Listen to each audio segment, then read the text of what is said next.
வீடு என்ற இந்த தொகுப்பு பால்ராஜ் கன்னடி அவர்கள் தொகுத்தது. இதை அன்னம் பதிப்பகம் 1986 வெளியிட்டது. இந்த தொகுப்பு போல் இதுவரை உலக இலக்கிய வரலாற்றில் வெளிவந்ததாக எனக்கு தெரியவில்லை. நிச்சயம் தமிழில் இல்லை என்பது உறுதி. இது எந்த வகையில் வேறுபட்டிருக்குன்னு பார்த்தீங்கன்னா, இந்த பால்ராஜ் கன்னடி என்பவர் ஒரு புகைப்பட கலைஞர், திரைப்படக் கல்லூரி பயின்றவர். 1986களில் இவருடைய திருமணம் நடைபெறுகிறது. இவர் இலக்கியவாதிகளுடன் மிகுந்த நட்பு கொண்டவர், ஆழ்ந்த நட்பும் அன்பும் கொண்டவர். அதே போலவே எழுத்தாளர்களும் இவர் மேல் அன்பு கொண்டு இருப்பவர். அந்த அளவுக்கு இவர் ரொம்ப அன்பானவர் இருந்திருக்கிறார். அதனாலேயே இவர் தன்னுடைய திருமணத்திற்கு எல்லோரையும் வரவழைக்க வேண்டும் என்று அழைப்புதல் கொடுத்திருக்கிறார். பொதுவாக யாராவது ஒருத்தவங்க அவங்க தெரிஞ்ச நடிகர்களையோ அரசியல்வாதிகளையோ திருமணத்துக்கு வர சொன்னால் அவங்களுக்கு ஒரு சால்வை போத்தி அவங்கள பேச வச்சு அவங்களுக்கு மரியாதை செய்வாங்க. இது நம்ம பார்த்துட்டு வர நடைமுறை இன்றளவு. ஆனால் இவர் செய்தது மாதிரியான ஒரு அளப்பரிய ஒரு மரியாதைங்கிறது இதுவரை யாரும் செஞ்சதில்லை. ஏன்னா ஒரு இலக்கியவாதிகள், இலக்கிய எழுத்தாளர்கள், கவிஞர்கள், சிறுகதை ஆசிரியர்கள், கட்டுரையாளர்கள் போன்ற அனைவரையும் அவர்களுடைய படைப்புகளை கடிதம் மூலமாக அந்த காலத்தில் செல்ப வசதி இல்லாத அந்த காலத்தில் கடிதம் போட்டு அவர்களிடம் அவர்களுடைய படைப்புகளை உரிமையுடன் கேட்டு பெற்று அதனை ஒரு புத்தகமாக தொகுத்து தன் திருமணம் அன்று வெளியிட்டிருக்கிறார்.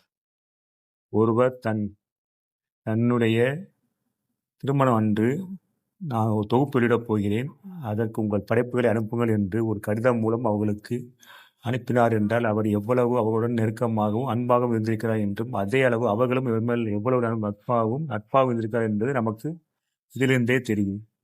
அந்த வகையில் இந்த தொகுப்பு உண்மையில் பால்ராஜ் கன்னடி என்பவர் தனிப்பட்ட ஒரு சாதனை தான். அது மட்டுமல்ல, அவருடைய திருமணத்திற்கு அவர் பயின்ற இலக்கியத்திற்கும் தமிழ் இலக்கியத்திற்கும் அவர் மதிக்கும் இலக்கிய எழுத்தாளருக்கும் மிகப்பெரிய மரியாதையை இந்த தொகுப்பின் மூலம் செய்துள்ளார். இதில் அப்பொழுது மிகவும் முக்கியமான எழுத்தாளர் இப்பொழுதும் அவர்கள்தான்.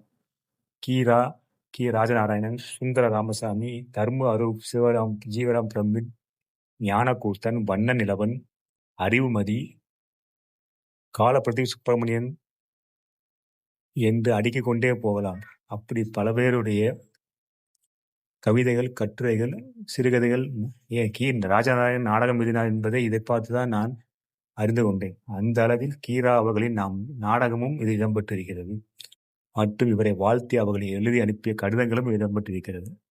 இதைவிட ஒரு இலக்கிய வாசகன், அதில் ஒரு தீவிர இலக்கிய வாசகன் ஒருவன், அவன் மட்டுமே இந்த மாதிரியான ஒரு மரியாதையை இலக்கிய எழுத்தாளருக்கு செய்ய முடியும். அது உண்மையிலேயே ஒரு இலக்கியம் பயில்ற, இலக்கியத்தின் மேல் பற்று கொண்ட அனைவருக்கும் புரிந்து கொள்ள முடியும்.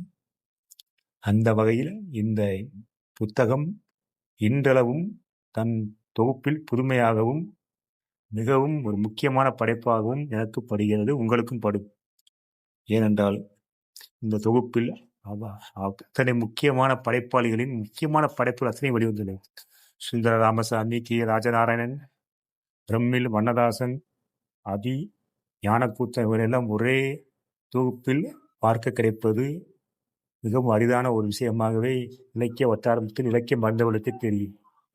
அதிலும் ஏதோ ஏனோ தானவென்று சில போகிறது என்றான படைப்புகளை அனுப்பவில்லை. இது பிரமிழின் நீளம் போன்ற அற்புதமான படைப்புகளும், சுந்தரராமசாமி விமர்சனங்களும், அறிவுமதி மற்றும் ஞானக்கூத்தன் ஆகியோர் கவிதைகளும் இடம்பெற்று இதில் இந்த தொகுப்புக்கு ஒரு முக்கிய இடத்தை தந்துள்ளது. அந்த வகையில் இந்த தொகுப்பு இலக்கிய வாசகர் அனைவரும் போற்றி புகழக்கூடிய ஒரு தொகுப்பாகவே நிச்சயமாக இருக்கும் இன்றளவும்.